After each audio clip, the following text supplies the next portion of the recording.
പ്രിയപ്പെട്ട അമ്മമാരെ, സഹോദരങ്ങളെ, നമ്മളൊരു പുതിയൊരു അനുഭവമാണ് നമ്മളിൽ പലർക്കും ഈ കോമ്പൗണ്ടിൽ വന്ന തലങ്ങളെല്ലാം. ഞാനിങ്ങനെ ചിന്തിക്കുകയായിരുന്നു, ഇവിടെ അനേകം മനുഷ്യരിരുന്ന് പ്രാർത്ഥിക്കാറുണ്ട്. അവരിങ്ങനെ പ്രാർത്ഥിക്കാറുണ്ട് എപ്പോഴും.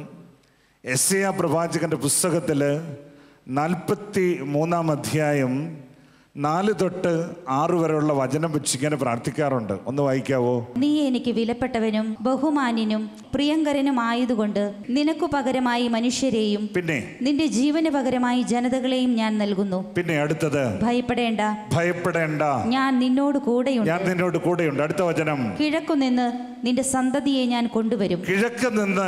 നിന്റെ സന്തതിയെ ഞാൻ കൊണ്ടുവരും. പിന്നെ പടിഞ്ഞാറ് നിന്ന് നിങ്ങളെ ഒരുമിച്ച് കൂട്ടും. പിന്നെ വടക്കിനോട് വിട്ടുകൊടുക്കുക എന്നും തെക്കിനോട് തടയരുത് എന്നും ഞാൻ ആജ്ഞാപിക്കും.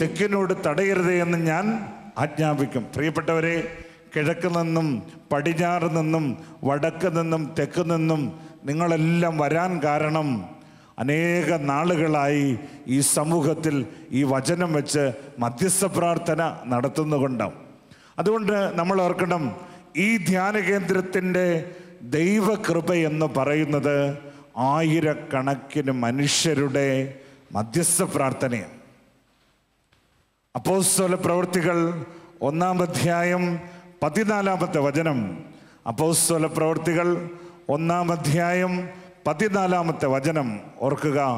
അവിടെ ഇങ്ങനെ പറയുന്നു, അവർ ഏക മനസ്സോടെ യേശുവിൻ്റെ അമ്മയായ മറിയത്തോടും മറ്റു സ്ത്രീകളോടുമൊപ്പം പ്രാർത്ഥനയിൽ മുഴുകിയിരുന്നു. സംഭവിച്ചത്, സ്വർഗം തുറന്ന് ദൈവത്തിൻ്റെ പരിശുദ്ധാത്മാവ് അവിടെ ഇറങ്ങി വന്നു. അങ്ങനെയെങ്കിൽ നമ്മൾ ഓർക്കണം, എത്ര തോമാശ്ലീഹായ ഇന്ത്യയിൽ വന്നേ? ഈ ഭൂമിയിൽ വചനത്തിന് സാക്ഷ്യം വഹിച്ചത് എത്ര മറിയമാ? ഒരു മറിയം. അങ്ങനെയാണെങ്കിൽ ഇവിടെ ഇരിക്കുന്ന ഓരോരുത്തരെയും കൊണ്ട് ഒരു വലിയ മാറ്റം ഭൂമുഖത്തിന് മാറ്റാൻ കഴിയുമോ? ഞങ്ങൾ ഈ കഴിഞ്ഞ ദിവസം അയർലൻഡിൽ പോയിട്ടുണ്ടായിരുന്നു. സെയിൻറ്റ് പാട്രിക് എന്ന് പറയുന്ന ഒറ്റ മനുഷ്യൻ, ആ മനുഷ്യൻ്റെ മധ്യസ്ഥ പ്രാർത്ഥന കൊണ്ട് സംഭവിച്ചത്, അയർലൻഡ് എന്ന രാജ്യം എന്ത് ചെയ്തു? ഒരു ക്രിസ്തീയ സമൂഹമായി തീർന്നു. ഇനി അയർലൻഡിൻ്റെ ഒരു കുന്നിലിരുന്നുകൊണ്ട് ഒരു ദിവസം ആ വിശുദ്ധൻ ഇങ്ങനെ പ്രാർത്ഥിച്ചു. ലൂക്കോസ് 10:18 വചനം, ഇതാ പാമ്പുകളുടെയും തേളുകളുടെയും ശത്രുവിൻ്റെ സകല ശക്തികളെയും ചവിട്ടി മെതിക്കാൻ ഞാൻ നിങ്ങൾക്ക് അധികാരം നൽകുന്നു. ഈ വചനം വെച്ച് പ്രാർത്ഥിച്ചിട്ട് പറഞ്ഞു, അയർലൻഡ് ദേശത്ത് നിന്ന് പാമ്പുകളെ എന്നേക്കുമായി വിട്ടുപോകാൻ പറഞ്ഞു.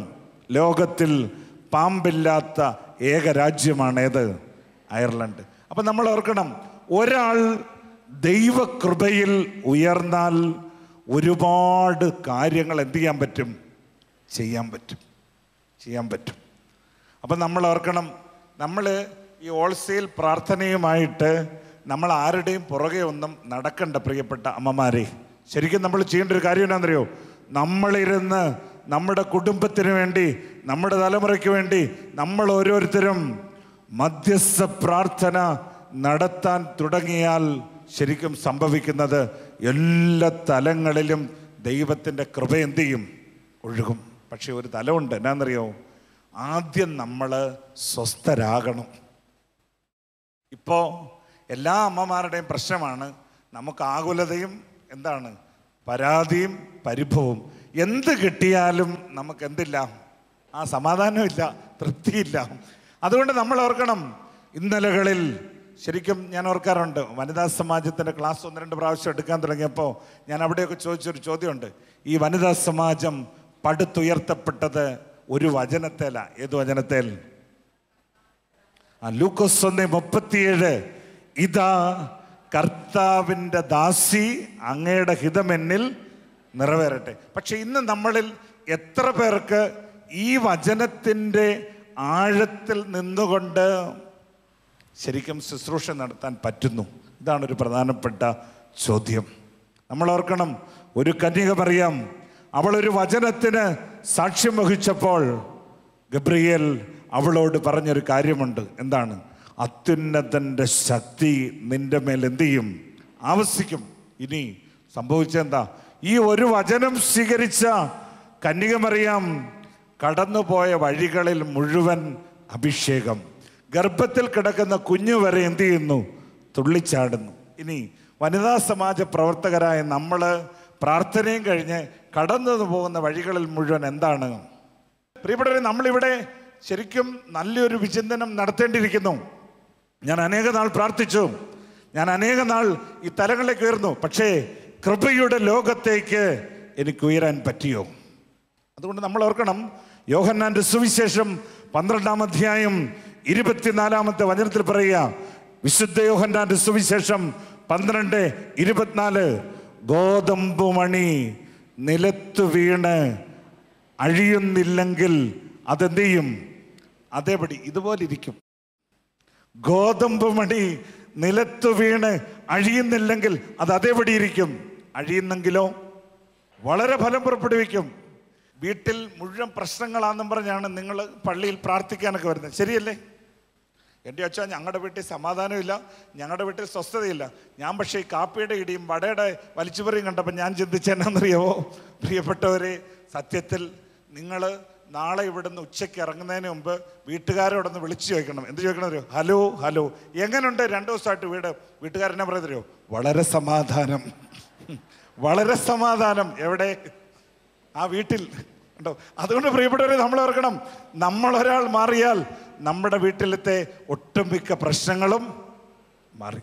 ഞാൻ വർഷങ്ങൾക്ക് മുമ്പ് ഒരു 24-ാമത്തെ വയസ്സിൽ എനിക്ക് തിരിച്ചറിവ് കിട്ടിയപ്പോൾ എൻ്റെ വീട്ടിലത്തെ പ്രശ്നം മാറി, നാട്ടിലത്തെ പ്രശ്നവും മാറി. ഉണ്ടോ? അതുകൊണ്ട് നമ്മുടെ ജീവിതത്തിൽ നമ്മൾ ഈ ഒരു മീറ്റിങ്ങിൽ എടുക്കേണ്ട ഒരു തീരുമാനമാണ്, എൻ്റെ വീട്ടിലത്തെ സമാധാനം കളയുന്നത് ആര്? ചിന്തിക്കണം.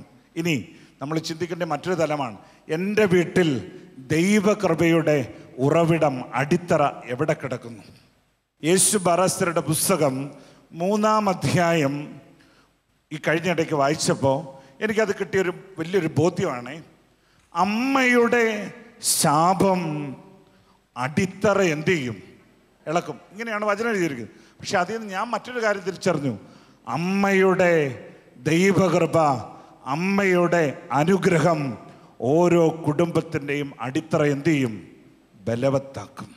ഇനി ഇവിടെ നിങ്ങളിൽ ഒരാളുടെ ഭവനത്തിൻ്റെ അടിത്തറ എവിടെയെങ്കിലും ഇളകിയിട്ടുണ്ടെങ്കിൽ തീർച്ചയായിട്ടും അതിൻ്റെ ഉത്തരവാദി ഓരോ അമ്മയുമാണ്. കണ്ടോ? ശരിക്കും പറഞ്ഞാൽ ഇതാ ദാസി എന്ന് പറഞ്ഞ് മധ്യസ്ഥ പ്രാർത്ഥന നടത്തുന്ന ഒരമ്മ ഒരു വീട്ടിലുണ്ടെങ്കിൽ ആ വീട്ടിൽ ഒരു മേഖലകളിലും ഒരു കുറവും എന്ത് ചെയ്യത്തില്ല? സംഭവിക്കത്തില്ല. പ്രിയപ്പെട്ടവരെ, നമ്മുടെ ഈ സമാജത്തിൻ്റെ ഏറ്റവും മൂലബിന്ദുവായ കന്യകമറിയാമിനെ നമ്മൾ നോക്കുമ്പോൾ, കുറവുള്ള ഒരിടത്ത് അവൾ ചെന്ന് നിൽക്കുമ്പോൾ എന്തു ചെയ്യുന്നു? ആ കുറവുകൾ നിറവുകളാക്കി മാറ്റാൻ അവൾക്ക് എന്തു ചെയ്യുന്നു? സാധിക്കുന്നു. ഇനി എപ്പോഴും നമ്മൾ കാണുന്ന ഒരു കാര്യമാണ്, അവൾ പറയുക, അവൻ പറയുന്നത് പോലെ ഒന്ന് ചെയ്യുവിൻ. കാരണം കന്യകമറിയാമിൻ്റെ പ്രത്യേകത, സ്വർഗം പറയുന്നത് മുഴുവൻ അവൾ എന്ത് ചെയ്തു? കേട്ടു. വീണ്ടും അവൾ അടുത്ത ആളുകളോട് പറയാണ്, എൻ്റെ മകൻ ഈ ഭൂമിയിൽ വന്ന് പറഞ്ഞ കാര്യങ്ങൾ നിങ്ങൾ അതുപോലെ എന്ത് ചെയ്താൽ മതി? അങ്ങ് ചെയ്താൽ മതി. ഞാൻ പിതാവായ ദൈവത്തിൻ്റെ വാക്ക് കേട്ടത് വഴി സംഭവിച്ചത് എല്ലാ ദൈവകൃപകളും കൊണ്ട് ഒരു ഭൂമി മുഖത്തെ മുഴുവൻ ശരിക്കും പറഞ്ഞാൽ അഭിഷേകം ചെയ്യാൻ കന്യകമറിയാമിന് സാധിച്ചു. ഈ കഴിഞ്ഞ ഇടയ്ക്കൊക്കെ കൊച്ചു കുഞ്ഞുങ്ങളുടെ ധ്യാനം ഇവിടെ നടന്നു. അവിടെ ഞാൻ പഠിച്ചൊരു പാഠമുണ്ട്. എന്താണെന്നറിയോ? ഒരു വീട്ടിൽ ഒരു കുഞ്ഞ് ആദ്യം പഠിക്കുന്ന പാഠപുസ്തകം ആരാന്നറിയാവോ? അങ്ങനെയാണെങ്കിൽ ഇപ്പം നിങ്ങളുടെ കൊച്ചുങ്ങൾ അനുസരണക്കേട് കാണിക്കുന്നുണ്ടെങ്കിൽ പാഠപുസ്തകത്തിൽ എവിടെയോ എന്ത് ചെയ്തിട്ടുണ്ട്? തെറ്റുപറ്റിയിട്ടുണ്ട്. പാഠപുസ്തകത്തിൽ എവിടെയോ എന്ത് ചെയ്തിട്ടുണ്ട്? തെറ്റെഴുതി പഠിപ്പിച്ചിട്ടുണ്ട്. ഉണ്ടോ? കഴിഞ്ഞ ദിവസം ഒരു 7 വയസ്സുള്ള ഒരു കൊച്ച് ധ്യാനത്തിലാണ്. ക്ലാസ്സിലൊന്നും ഇരുന്നിട്ട് അവൾക്ക് ഇരിക്കാനോ നിൽക്കാനോ ഒന്നും പറ്റുന്നില്ല. അങ്ങനെ ഇരിക്കുമ്പോൾ ഞങ്ങളുടെ ഇവിടുത്തെ ഒരു കൗൺസിലറുണ്ട്, നമ്മുടെ ഒരു സൈക്കോളജി കൗൺസിലറുണ്ട്, ഡെയ്സി ആൻറ്റിയുടെ ഒരിക്കൽ ഞാൻ ഇവളെ കൊണ്ടുപോയിട്ട് വിട്ടു. ഞാൻ പറഞ്ഞു, ആൻറ്റി ഇവൾക്ക് എന്തൊക്കെയോ ഒത്തിരി പ്രയാസങ്ങളൊക്കെയാണ്. ഈ ഡെയ്സി ആൻറ്റിയുടെ മുമ്പിലിരുന്ന് ഈ 8 വയസ്സുള്ള കൊച്ചു പറയാം, എന്നാന്ന് അറിയത്തില്ല, എനിക്കെൻ്റെ അമ്മച്ചിയെ ഒട്ടും ഉൾക്കൊള്ളാൻ പറ്റുന്നില്ല. അപ്പോൾ ശരിക്കും ഇവൾക്ക് ഈ ധ്യാനത്തിൽ വന്നിരുന്നിട്ട് ഒരു 5 മിനിറ്റ് പോലും ഒന്ന് സ്വസ്ഥമായിട്ടൊന്നും ഇരിക്കാൻ പറ്റില്ല. എന്നാണെന്നറിയോ, ഈ 8 വയസ്സുകാരിയുടെ ഉള്ളു നിറയെ അവളുടെ വല്യമ്മയോട് എന്താണ് പക. അതിനുശേഷം ചോദിച്ചു, എന്താണ് മോനോട് ഈ വല്യമ്മ ചെയ്തത്? തൊടുന്നതിനും പിടിക്കുന്നതിനൊക്കെ എന്നെ തെറി പറയും. അപ്പോൾ ചോദിച്ചു, എന്ത് തെറിയാ പറയുന്നത്? അപ്പോൾ പിന്നെയാണ് ആ കൊച്ചു പറഞ്ഞ വാക്ക് കേട്ടപ്പോൾ ഞങ്ങളെല്ലാവരും ഞെട്ടിപ്പോയി. കാരണം എന്താണെന്നറിയോ, 8 വയസ്സുള്ള കൊച്ചിന് പഠിപ്പിച്ച പാഠപുസ്തകത്തിൽ ഒരുപാട് മിസ്റ്റേക്ക്. ഇനി ഈ 8 വയസ്സുള്ള കൊച്ചിൻ്റെ മനസ്സിൽ നിന്ന് വല്യമ്മയുടെ ചിത്രം ആരായിത്തീർന്നു? ഒരു വൃത്തികെട്ട വസ്തുവായിത്തീർന്നു. നാളെ ഒരിക്കൽ ഇവളുടെ ജീവിതത്തിൽ ഒരു പ്രതിസന്ധി ഉണ്ടായാൽ ഈ വല്യമ്മ ഉപദേശിക്കാൻ ചെന്നാൽ അവൾ എന്നാ പറയും? വേറെ വല്ല പണിയുണ്ടേൽ നോക്ക്. പ്രിയപ്പെട്ടവരെ, ഇന്ന് 18, 19, 20 വയസ്സുള്ള പല പെൺകുഞ്ഞുങ്ങളും വീട് വിട്ടു പോകുമ്പോൾ പൊട്ടിക്കരയുന്ന അമ്മയുടെയും വല്യമ്മയുടെയും മുഖത്തു നോക്കി അവർ പറയാനൊരു കാര്യമുണ്ട്, നിങ്ങളുടെ കരച്ചിലൊക്കെ വെറുതെയാ. കാരണം ഈ 18 വർഷം കൊണ്ട് അവൾക്ക് നല്ലൊരു പാഠപുസ്തകമാകാൻ ആർക്ക് സാധിച്ചില്ല. അതുകൊണ്ട് നിങ്ങൾ ഈ ധ്യാന കേന്ദ്രത്തിൽ വന്നിട്ട് ഒത്തിരി കാര്യം പഠിച്ചില്ലേലും ഒരു കാര്യം പഠിക്കണം. റോമ 11:16. റോമാക്കാർക്ക് എഴുതിയ ലേഖനം 11-ാം അധ്യായം 16-ാമത്തെ വചനം. ധാന്യമാവിൽ നിന്ന് ആദ്യഫലമായി സമർപ്പിക്കപ്പെട്ടത് പരിശുദ്ധമെങ്കിൽ അത് മുഴുവൻ പരിശുദ്ധമാണ്. ധാന്യമാവിൽ നിന്ന് ആദ്യഫലമായി സമർപ്പിക്കപ്പെട്ടത് പരിശുദ്ധമെങ്കിൽ അത് മുഴുവൻ പരിശുദ്ധം. ഒരമ്മ പരിശുദ്ധയാണെങ്കിൽ ആ കുടുംബം മുഴുവൻ പരിശുദ്ധമായിരിക്കും. ഇനി അടുത്ത വചനം കൊണ്ട് വായിച്ചേ. വേര് പരിശുദ്ധമെങ്കിൽ, വേര് പരിശുദ്ധമെങ്കിൽ ശാഖകളും അങ്ങനെ തന്നെ. ശാഖകളും അങ്ങനെ തന്നെ. ഇനി അടുത്തത്, വേര് അശുദ്ധമെങ്കിൽ ശാഖകളും അശുദ്ധം. അതുകൊണ്ട് പ്രിയപ്പെട്ടവരെ, ഇന്ന് ആഴത്തിൽ നമ്മൾ പഠിച്ചാൽ നമ്മുടെ കുഞ്ഞുങ്ങൾക്കല്ല പ്രശ്നം, പിന്നെ ആർക്കാ പ്രശ്നം? ഒരിക്കൽ ഞാൻ ഹൈറേഞ്ചിൽ ഒരു സ്ഥലത്ത് ഒരു ദേവാലയം നടത്തിക്കൊണ്ട് ഇരിക്കുകയാണ്. അപ്പോഴാണ് ഞാൻ ഈ സന്യാസ വൈദികനായിട്ട് അവിടെ പോയി ഒറ്റയ്ക്കൊക്കെ താമസിക്കുകയാണ്. ഞാനിവിടെ താമസിക്കാൻ തുടങ്ങി ഒരു 1-2 ദിവസം കഴിഞ്ഞപ്പോൾ ഒരമ്മച്ചി കയറി വന്നു. നമ്മുടെ പള്ളിക്കാർ തന്നെ ഒരമ്മച്ചിയാണ്, നല്ല പ്രായമൊക്കെ ഉള്ള ഒരമ്മച്ചി. ഏതായാലും കൊള്ളാം, ഈ അമ്മച്ചി അവിടെ വന്നതിന് ശേഷം അടുക്കളയിലെല്ലാം കയറി നോക്കി. രാവിലെ 8:30 മണിയൊക്കെ ആയി. അവിടെ വന്നിട്ട് അമ്മച്ചി ചോദിച്ചു, അച്ഛാ എന്നാ കുടിച്ചു, എന്നാ കഴിച്ചു? പൊതുവേ ഭക്ഷണം കഴിക്കാൻ എനിക്കിഷ്ടമാണെങ്കിലും ഭക്ഷണം ഉണ്ടാക്കാൻ എനിക്ക് ശകലം പോലും ഇഷ്ടമില്ലാത്ത ഒരാളാണ്. പാത്രം കഴുകാന്ന് പറഞ്ഞാൽ അതിലും വലിയ മടിയുള്ള ഒരാളാണ്. അപ്പോഴാണ് അമ്മച്ചി അടുക്കളയിലെല്ലാം കയറി നടന്നിട്ട് പറഞ്ഞു, ഒന്നും ഉണ്ടാക്കിയില്ലല്ലേ? ഇല്ലെന്ന് പറഞ്ഞു. അതിനുശേഷമാണ് പുള്ളിക്കാരത്തി എനിക്കൊരു ഗ്ലാസ് കാപ്പിയൊക്കെ ഇട്ട് തന്നു. അമ്മച്ചി എന്നിട്ട് ഒരു പ്രഖ്യാപനം നടത്തിയ പ്രഖ്യാപനം ഇതാണ്: നാളെ മുതൽ രാവിലത്തെ ഭക്ഷണം അച്ഛനും ഞാൻ കൊണ്ടുത്തരും. എനിക്ക് വലിയ സന്തോഷമായി. കാരണം പിറ്റേ ദിവസം തൊട്ട് അമ്മച്ചി എനിക്ക് രാവിലത്തെ ഭക്ഷണം കൊണ്ട് തരാൻ തുടങ്ങി. പ്രിയപ്പെട്ടവരെ, ഈ അമ്മച്ചി ഭക്ഷണം കൊണ്ട് തന്നത് വഴി എനിക്കുണ്ടായൊരു നേട്ടമെന്ന് പറയുന്നത്, പിന്നീട് പേപ്പർ മേടിക്കേണ്ടി വന്നിട്ടില്ല. അവിടുന്ന് പോരുതെന്ന് പറയും, ന്യൂസ് പേപ്പർ. രാവിലെ പ്രഭാത ഭക്ഷണമായിട്ട് വരും. ഒരു 3/4 മണിക്കൂർ എൻ്റെ അടുത്തിരുന്ന് എന്നെ എന്ത് ചെയ്യും, ആ നാട്ടിലെയും വീട്ടിലെ എല്ലാ വാർത്തകളെല്ലാം ഇങ്ങനെ പറഞ്ഞു വരുത്തുന്ന ഒരമ്മച്ചി. കുറേ ദിവസങ്ങൾ കഴിഞ്ഞു പോയി. ഒരു ദിവസം അമ്മച്ചി എന്നോട് പറഞ്ഞു, അച്ഛാ അടുത്ത തിങ്കളാഴ്ച എന്നെ പരിപാടി. അപ്പം ഞാൻ പറഞ്ഞു, എനിക്കിങ്ങനെ കുറച്ച് പരിപാടിയൊക്കെ ഉണ്ട്. ഉടനെ പറഞ്ഞു, അച്ഛാ അന്നത്തെ ഒരു ദിവസം ഞങ്ങളുടെ വീട്ടിൽ അച്ഛൻ വന്നിട്ടേ ഒന്ന് പോകാവുള്ളൂ. ഞാൻ ചോദിച്ചു, എന്നെ പറ്റി? ഉടനെ പറഞ്ഞു, അച്ഛാ അന്ന് ഞങ്ങളുടെ 50ാമത്തെ വിവാഹ വാർഷികമാണ്. അതിനുശേഷം പറഞ്ഞു, എൻ്റെ 67ാമത്തെ ബർത്ത്ഡേയുമാണ്. പ്രിയപ്പെട്ടവരെ, എനിക്കും ഭക്ഷണമൊക്കെ തരുന്ന സ്നേഹമുള്ള കുടുംബമായതുകൊണ്ട് ഞാനവിടെ ചെന്നു. ഈ സമയങ്ങൾ കൊണ്ട്, ഈ ദിവസങ്ങൾ കൊണ്ട് ഞാൻ മനസ്സിലാക്കിയൊരു കാര്യമുണ്ട്. ഈ അമ്മച്ചിക്ക് 4 ആൺമക്കളാണ്. അതിൽ മൂത്തവൻ്റെ വിവാഹം ശരിക്കും പറഞ്ഞാൽ കഴിഞ്ഞു. അത് എന്ത് ചെയ്തു, ഡിവോഴ്സായി മാറി നിൽക്കുന്നു. രണ്ടാമത്തവൻ്റെയും കയ്യാലപ്പുറത്തെ തേങ്ങ പോലെ അതും ഒരു പരുവത്തിലായിരിക്കുക. മൂന്നാമത്തവൻ്റെ ഭാര്യ പിണങ്ങി മാറി നിൽക്കുന്നു. 4ാമത്തെ പയ്യൻ 31-2 വയസ്സുണ്ട്. പക്ഷെ അവൻ എന്ത് ചെയ്തിട്ടില്ല, 30-31 വയസ്സാണ്. അവൻ കല്യാണം കഴിക്കുന്നില്ല എന്നൊരു വലിയ തീരുമാനം എടുത്തു വച്ചിരിക്കാം. ഏലും കൊള്ളാം, ഞാൻ ഇവരോട് കുറച്ച് പ്രാവശ്യം പറഞ്ഞു അമ്മച്ചിയും അപ്പച്ചനും ഒക്കെ വന്ന് ധ്യാനമൊക്കെ കൂടണം. അപ്പോൾ അപ്പച്ചൻ പൊതുവേ ഒരു മിതവാദിയാണ്, അപ്പച്ചനൊന്നും മിണ്ടത്തൊന്നുമില്ല. ഏലും കൊള്ളാൻ പ്രിയപ്പെട്ടവർ വരാമെന്നൊക്കെ പറഞ്ഞിട്ട് അങ്ങനെ ഞാൻ ഇവരുടെ ഈ വിവാഹ വാർഷികത്തിൻ്റെ അന്ന് ഞാൻ വീട്ടിൽ ചെന്ന് കഴിഞ്ഞപ്പോഴാണ് അവിടെ 2 കേക്ക് വെച്ചിട്ടുണ്ട്. 50ാമത്തെ വിവാഹ വാർഷികത്തിൻ്റെയും 67ാമത്തെ ബർത്ത്ഡേ ഒക്കെ. ഏതായാലും കൊള്ളാം. അന്നത്തെ കാലത്ത് ആദ്യകാലത്ത് കല്യാണം നടന്നപ്പോൾ ആർക്കാ ആദ്യം കേക്ക് മുറിച്ചു കൊടുത്തേ? ഭർത്താവ് ഭാര്യയ്ക്കാണ് കൊടുത്തത്. അവിടെ ഞാൻ പറഞ്ഞു ഒരു കാര്യം ചെയ്യ്, ഇന്ന് അമ്മച്ചി അപ്പച്ചന് കൊടുത്താൽ മതി പറഞ്ഞു. കിട്ടിയ അവസരമല്ലേ. അമ്മച്ചി സാധാരണ അമ്മമാർ നല്ലപോലെ കഴിപ്പിക്കുന്നവരായതുകൊണ്ട് അമ്മച്ചി ഒരു കൊത്ത് കേക്ക് എടുത്തിട്ട് അപ്പച്ചൻ്റെ ഒണ്ണാക്കിലോട്ട് അങ്ങോട്ട് വെച്ച് കൊടുത്തു. ഈ കേക്ക് കഴിച്ചുകൊണ്ടിരുന്ന സമയത്ത് ഞാൻ ചുമ്മാ ചോദിച്ചു, ആട്ടെ അമ്മച്ചി എങ്ങനെയുണ്ട് കഴിഞ്ഞ 50 വർഷത്തെ ജീവിതം? ഉടനെ ഈ അമ്മച്ചി എന്നോട് പറഞ്ഞെന്നറിയോ, എൻ്റെ അച്ഛാ എന്നാ പറയാനാ.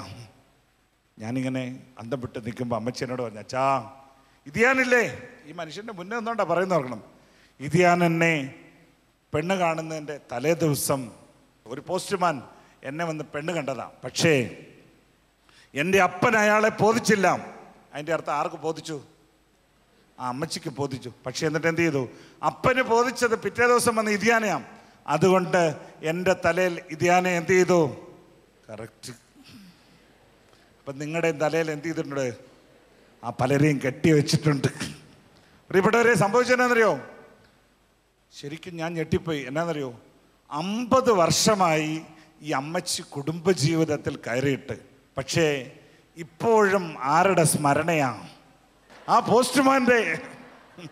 ഇപ്പോഴും പോസ്റ്റ്മാനാണ് അമ്മച്ചിയുടെ മനസ്സിൽ എന്ത് ചെയ്യുന്നത്? താളം പിടിക്കുന്നത്. ഞാൻ പയ്യെ സൈഡിലേക്ക് നോക്കി, 4 ആൺപിള്ളേർ നിൽപ്പുണ്ട്. അപ്പോഴാണ് ഞാൻ കാണുന്നത് ഈ അപ്പച്ചനാണെങ്കിൽ നല്ല ഉരുണ്ട് വണ്ണമുള്ള തടിയനായ അപ്പച്ചൻ. പക്ഷേ ഈ അപ്പച്ചൻ്റെ 4 മക്കളും ഒരുമാതിരി വള്ളി പോസ്റ്റ്മാൻ പോലെ.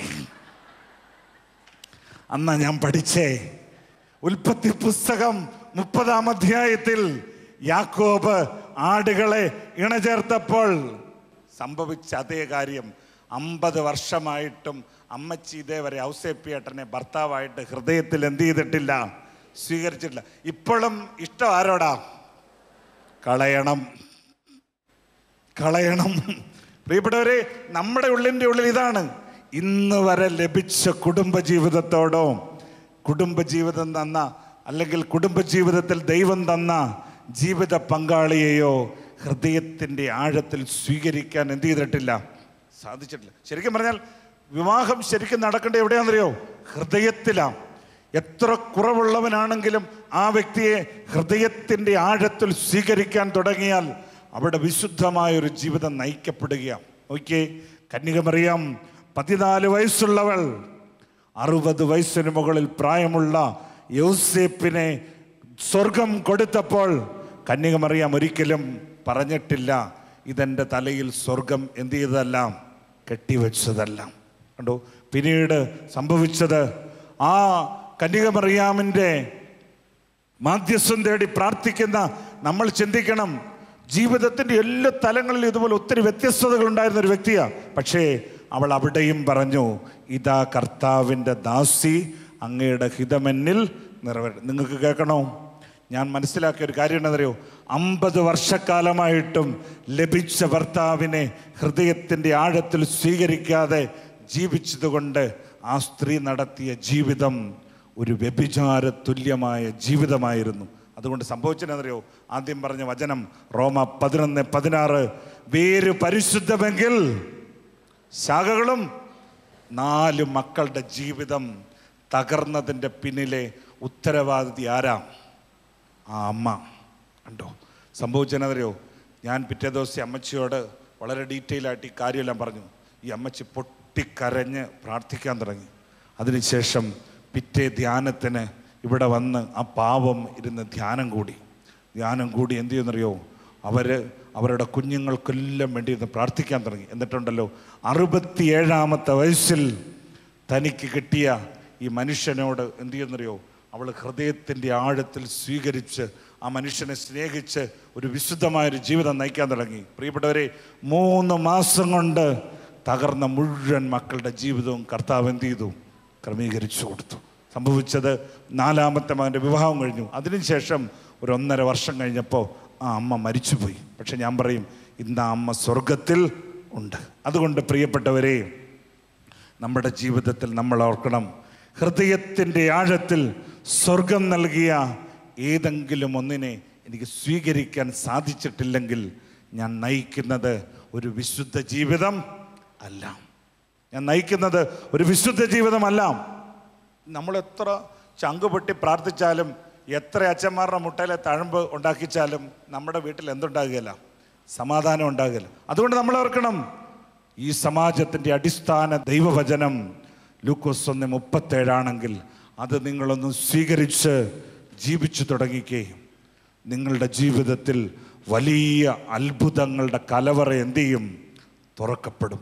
ആ ഒറ്റ വചനം പരിശുദ്ധ കന്യകമറിയാം സ്വീകരിച്ചതുപോലെ സ്വീകരിക്കാൻ തുടങ്ങിയാൽ ദൈവത്തിൻ്റെ അത്ഭുത ശക്തി നമ്മളിലേക്ക് ഇറങ്ങി വരും. അതുകൊണ്ട് നമ്മൾ ഓർക്കണം, എസെക്കിയേൽ പ്രവാചകന്റെ പുസ്തകത്തിൽ 9-ാം അധ്യായം 4 തൊട്ടുള്ള വചനത്തിൽ ഒരു സത്യം പ്രവാചകൻ ലോകത്തെ പഠിപ്പിക്കുന്നുണ്ട്. ജെറുസലേം പട്ടണത്തിലൂടെ നീ കടന്നു പോവുക, അവിടെ നടക്കുന്ന മ്ലേച്ഛതകളെ ഓർത്ത് കരയുകയും വിലപിക്കുകയും ചെയ്യുന്നവരുടെ നെറ്റിയിൽ ഒരു അടയാളമിടുക. എന്നിട്ട് അടുത്ത വചനത്തിൽ പറയുകയാണ്, സംഹാരം ആരംഭിക്കുക, നെറ്റിയിൽ അടയാളമുള്ള ഒരുവനെയും എന്ത് ചെയ്യരുത്? തൊടരുത്. ശ്രേഷ്ഠന്മാരിൽ ആരംഭിച്ച് താഴേക്ക് ഇറങ്ങിച്ചെന്നപ്പോൾ അനേകർ മരിച്ചു വീണു. അതുകൊണ്ട് ഓർക്കണം, ഒരു കുടുംബത്തിൻ്റെ അടിത്തറ എന്ന് പറയുന്നത് ഓരോ അമ്മയുമാണ്. വിലാപങ്ങളുടെ പുസ്തകം 2-ാം അധ്യായം 19-20 വചനത്തിൽ രാത്രിയുടെ യാമങ്ങളുടെ ആരംഭത്തിൽ ഉണർന്നെഴുന്നേറ്റ് നിലവിളിച്ച് നിങ്ങളുടെ കുടുംബത്തിന് വേണ്ടി, നിങ്ങളുടെ കുഞ്ഞുങ്ങൾക്ക് വേണ്ടി, നിങ്ങളുടെ തലമുറയ്ക്ക് വേണ്ടി പ്രാർത്ഥിക്കുന്ന ഒരമ്മയുണ്ടെങ്കിൽ 4 കവലകളിൽ നിങ്ങളുടെ മക്കൾ തളർന്നു വീഴുകയില്ല. അതുകൊണ്ട് പ്രിയപ്പെട്ടവരെ, ഈ കാലഘട്ടത്തിൽ ഒരുപാട് കഴിവുള്ളവരെയും ഒരുപാട് പ്രതാപമുള്ളവരെയും ഒന്നുമല്ല ആവശ്യം, നെറ്റിയിൽ അടയാളമുള്ള ഒരു മധ്യസ്ഥ പ്രാർത്ഥനക്കാരനെയാണ് ലോകത്തിനും ദൈവത്തിനും കുടുംബത്തിനും ആവശ്യം. ഇതുകൊണ്ടാ ഇയ്യോബ് എന്ന് പറയുന്ന ഒരു മനുഷ്യൻ, ജോബിൻ്റെ പുസ്തകത്തിൽ നമ്മൾ പഠിക്കുക, എല്ലാ പ്രഭാതത്തിലും എഴുന്നേറ്റ് തൻ്റെ കുഞ്ഞുങ്ങൾക്ക് വേണ്ടി ശുദ്ധീകരണ ബലിയർപ്പിച്ചവൻ. ജോബിനെ കുറിച്ച് പിശാച് പോലും ദൈവത്തോട് പറയുന്ന വാക്കിതാണ്, ജോബിനും അവൻ്റെ സ്വത്തിനും സമ്പത്തിനും ചുറ്റും നീ എന്ത് ചെയ്തിരിക്കുക? വേലി കെട്ടി. എങ്ങനെയുണ്ടായി ഈ വേലി? ഇന്ന് നമ്മളിൽ പലരുടെയും വീടുകളിൽ വേലി പൊളിഞ്ഞിരിക്കുക. എങ്ങനെ പൊളിഞ്ഞു?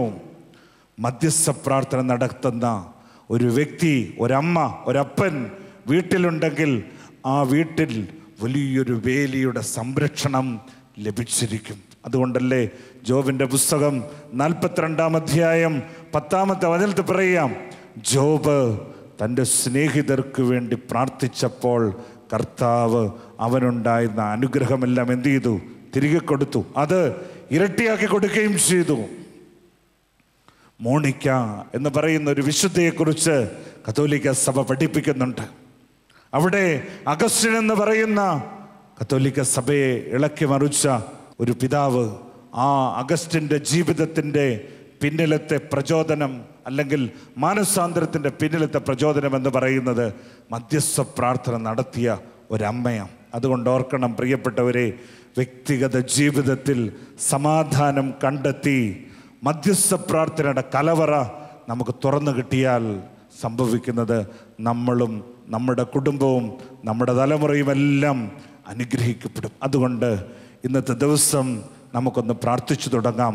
യോഹന്നാൻ്റെ സുവിശേഷം 17-ാം അധ്യായം 19-ാമത്തെ വചനം, വിശുദ്ധ യോഹന്നാൻ്റെ സുവിശേഷം 17:19, യേശു ക്രിസ്തു ലോകത്തെ മുഴുവൻ രക്ഷിക്കാൻ വേണ്ടി ചെയ്തത് അവൻ തന്നെ വിശുദ്ധീകരിക്കുകയാണ് ചെയ്തത്. അതുകൊണ്ട് പ്രിയപ്പെട്ടവരെ, ഈ രാത്രിയിൽ നമുക്കൊന്ന് ചങ്കുപൊട്ടി ഒന്ന് പ്രാർത്ഥിക്കാം. കർത്താവേ, എൻ്റെ കുടുംബത്തെ, എൻ്റെ തലമുറയെ, എൻ്റെ കുഞ്ഞുങ്ങളെ, ഞാൻ ആയിരിക്കുന്ന സമൂഹത്തെ വിശുദ്ധീകരിക്കാനുള്ള ഒരു കൃപ ഒഴുക്കിത്തരണമേ. തമ്പുരാനെ, എൻ്റെ ഹൃദയത്തിൽ എവിടെയെങ്കിലും മറ്റു വിഗ്രഹങ്ങളുണ്ടെങ്കിൽ അതിനെല്ലാം വലിച്ചെറിയാനുള്ള അഭിഷേകം തരണമേ. ഒന്ന് കണ്ണുകളടച്ച് ഒന്ന് കരങ്ങൾ കൂപ്പി നമുക്കൊന്ന് പ്രാർത്ഥിക്കാം.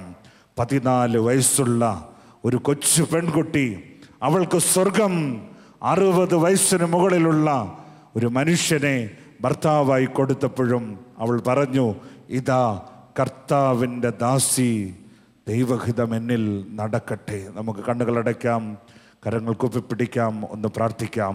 പരിശുദ്ധ അമ്മയുടെ വലിയൊരു മാധ്യസ്ഥ ദൈവിക സംരക്ഷണം നമുക്ക് തേടിക്കൊണ്ട് പ്രാർത്ഥിക്കാം. പരിശുദ്ധ അമ്മയുടെ വലിയ മാധ്യസ്ഥ സംരക്ഷണ കോട്ടയ്ക്കുള്ളിൽ നിന്നാൽ നമുക്കെല്ലാവർക്കും ദൈവകൃപയുടെ അഭിഷേകം കൊണ്ട് നിറയും. അതുകൊണ്ട് ബാറൂഖ് പ്രവാചകന്റെ പുസ്തകം 4-ാം അധ്യായം 1 തൊട്ടുള്ള വചനത്തിൽ പറയുന്നു, ദൈവകൽപ്പനകളുടെ പുസ്തകവും ശാശ്വതമായ ഒരു നിയമവും അവളാണ്. അവളോട് ചേർന്ന് നിൽക്കുന്നവൻ ജീവിക്കും, അവളെ ഉപേക്ഷിക്കുന്നവൻ മരിക്കും. യാക്കോബേ, നീ മടങ്ങി വന്ന് അവളുടെ സന്തോഷത്തിൻ്റെ പ്രഭയിലേക്ക് പ്രവേശിക്കുക. നമുക്ക് പ്രാർത്ഥിക്കാം പരിശുദ്ധ അമ്മയുടെ വലിയ മാധ്യസ്ഥം തേടിക്കൊണ്ട്. പ്രിയപ്പെട്ടവരെ, ഞാനൊരാൾ അഭിഷേകത്തിൽ നിറഞ്ഞാൽ, ഞാനൊരാൾ ദൈവകൃപയിൽ നിറഞ്ഞാൽ എൻ്റെ കുടുംബത്തിൻ്റെ അടിത്തറ സ്വർഗം പണിതുയർത്തും. ഒരു വചനത്തിന് സാക്ഷി നൽകുകളെ സ്വർഗം വിളിച്ചത്, ഭൂമിയിലുള്ള സകലരും വിളിച്ചത്, അവൾ സകല തലമുറകൾക്കും ഭാഗ്യവതി എന്ന. പൂർവ്വ യൗസേപ്പിനെ കുറിച്ച് പ്രഭാഷകൻ 49:11 പറയുകയാണ്, ജോസഫിനെ പോലെ ആരും ഇന്നുവരെ ഈ ഭൂമുഖത്ത് ജനിച്ചിട്ടില്ല, അവൻ്റെ അസ്ഥികളൊന്നും തകർക്കപ്പെട്ടിട്ടില്ല. ഉൽപ്പത്തി പുസ്തകം 49:22 പറയുക, നീരുറവയ്ക്കരികെ നിൽക്കുന്ന ബലസമൃദ്ധമായ വൃക്ഷമാണ് ജോസഫ്. നമ്മൾ ഓരോരുത്തരും ഓരോ ഭവനത്തിൻ്റെയും നീരുറവകളാണ്. നമുക്ക് പ്രാർത്ഥിക്കാം. ഏതെങ്കിലും കുറവുകൾ ജീവിതത്തിൽ വന്നു പോയിട്ടുണ്ടെങ്കിൽ നമുക്ക് മാപ്പ് ചോദിക്കാം. സ്വർഗം മാപ്പ് ചോദിക്കുന്ന ഉടനെ നമ്മെ മാറോടണയ്ക്കുന്ന ഒരു ദൈവവും ഒരു ദൈവകൃപയുമാണ് നമുക്കുള്ളത്. യേശുവേ, നാളത്തെ പ്രഭാതത്തിൽ ഞങ്ങളൊരു ബലിയർപ്പിക്കുമ്പോൾ ഞങ്ങളുടെ ജീവിതം മുഴുവൻ ആ ബലിവേദിയിൽ സമർപ്പിച്ച് സകല തലമുറകൾക്കും വേണ്ടി ഞങ്ങൾ മാധ്യസ്ഥം യാചിച്ച് പ്രാർത്ഥിക്കുന്നു. പരിശുദ്ധ അമ്മേ മാതാവേ, സകല വിശുദ്ധരെ മാലാഖമാരെ, ഞങ്ങളെല്ലാവരും ഞങ്ങൾക്ക് വേണ്ടി പ്രാർത്ഥിക്കണമേ. പിതാവിൻ്റെയും പുത്രൻ്റെയും പരിശുദ്ധ റൂഹായുടെയും നാമത്തിൽ തന്നെ.